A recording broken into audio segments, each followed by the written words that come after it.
What if one of the oldest prophecies in human history was never meant for humanity in the first place? What if some ancient stories were never myths at all, but fragments of something misunderstood, forgotten, or deliberately ignored? Welcome to Unmarked Sky. On this channel, we explore the strange territory where history, myth, and the unknown begin to overlap. Some of these stories come from ancient religious texts, others come from archaeological discoveries buried beneath centuries of dust, and some come from mysteries that even today remain difficult to explain. Tonight we begin with a book that was removed, forgotten, and eventually rediscovered after nearly 2,000 years. It is known as the Book of Enoch. Enoch appears across Jewish, Christian, and Islamic traditions. Yet, in the official scriptures, he is barely described. Genesis simply says that Enoch walked with God for 300 years, and then he was taken. For a figure linked to prophecy and divine knowledge, that level of silence is unusual and honestly a little suspicious. Later, traditions try to fill in the gap, and they do it in a way that is anything but ordinary. They claim Enoch ascended beyond the world, returned with knowledge, and became a witness to things humans should not see. Whether you read that as vision, metaphor, or something literal, it sets the tone for everything that follows. For centuries, versions of the Book of Enoch circulated among ancient communities, especially in early Jewish and Christian worlds. But as religious authorities formalized what counted as scripture, Enoch was excluded from most Western canons. In many places, it effectively disappeared,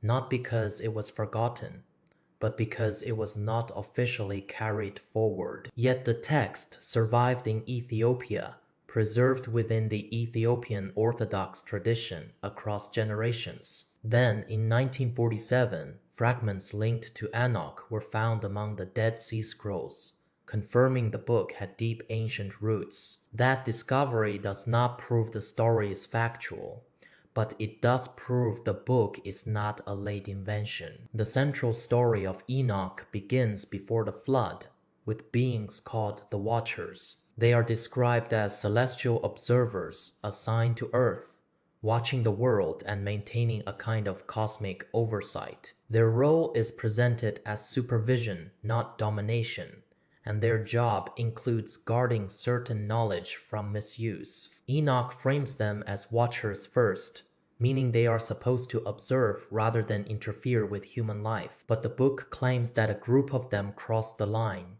and that one decision changed everything. This is where Enoch stops reading like a simple myth and starts sounding like an account of contamination. According to Enoch, 200 watchers descended upon Mount Hermon after making a binding oath together. They chose to take human wives, not as a brief curiosity, but as a collective rebellion against their appointed limits. The story emphasizes that this was not a mistake by one individual, but a group decision backed by mutual commitment. In the logic of the text, the oath matters because it turns a transgression into a system, and a system spreads. From there, Enoch says the consequences unfolded in layers, affecting families, societies, and eventually the entire world. The offspring of these unions are called the Nephilim, described as giants and mighty beings with overwhelming strength. The text portrays them as consuming resources at a scale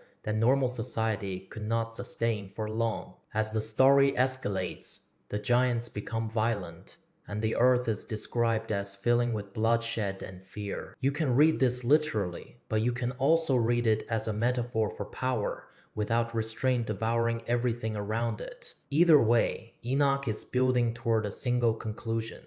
The world crossed a threshold it could not recover from on its own. Enoch says the Watchers did not only cross boundaries through relationships, they also crossed boundaries through teaching. They revealed metallurgy, weapon forging, and practices described as enchantments, along with calculations of the heavens. A figure named Azazel is singled out as someone who taught humans how to make weapons intended for war. From that moment, the book suggests that human violence intensified because capability increased faster than wisdom. Read symbolically, it is a warning about knowledge without restraint and the way tools amplify what we already are. Read literally, it becomes a claim that technology entered human society from an outside source at the worst possible time. Mount Hermon still exists today, and it sits in a region where history, religion, and geography overlap in complicated ways. In later traditions, the mountain becomes a symbol-rich location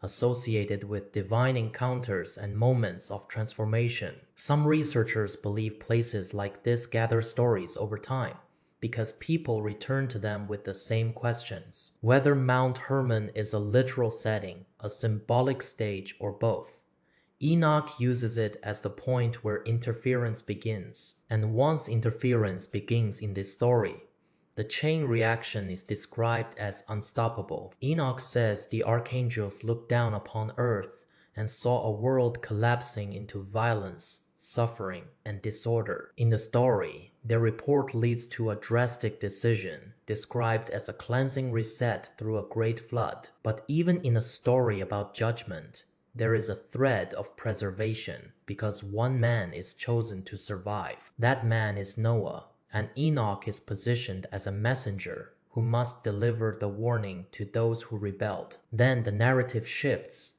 and Enoch describes being taken upward into the heavens, beyond the ordinary world. He writes about structures like crystal and walls like fire, as if he is trying to describe something beyond language. He describes a throne of overwhelming brightness and a presence so intense it cannot be stared at directly. He claims to observe Earth from above, and he speaks about the movements of the sun and moon in orderly paths. One of the most intriguing lines is his claim that he saw the hidden side of the moon, which cannot be seen from Earth. He also describes strange burning bodies in darkness, bound for judgment, which some readers compare to cosmic phenomena. Enoch also describes visions of the Tree of Life and the Tree of Knowledge, presented as real features of a higher realm. The book then turns toward judgment, describing a future where corruption is removed and the world is renewed. At one point, Enoch becomes a recorder,